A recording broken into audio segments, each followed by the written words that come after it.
Эгерде кимдерде настроение жок болуп баштаса, бир жолун таппай атсаңар, кантип ушундай настроением көтөрүлөт. Эч ким менен сүйлөшкүң келбейт, үйдө эле жаткың келип атат. Телефонду деле мынтип карап отурасың да.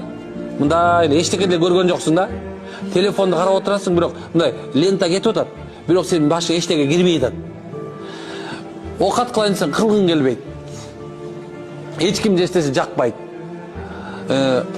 Тамак ичейин десең аппетит жок. Кичинекей тамак ичсең боюң көп чыгат, ичиң көбөт.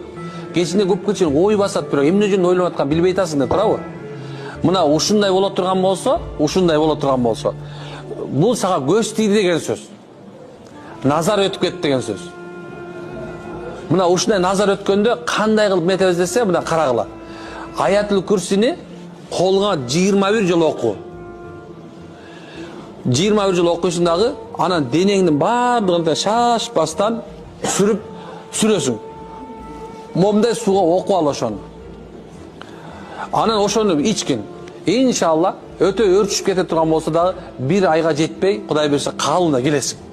Биз Куранды Алла Таала бизге, биз Куранды силерге дейт, шифа үчүн жараттык дейт, бердик дейт, түшүрдүк дейт, нуназил. Алла түшүрдүк дейт. Демек Куранды колдонгонду үйрөнөлү.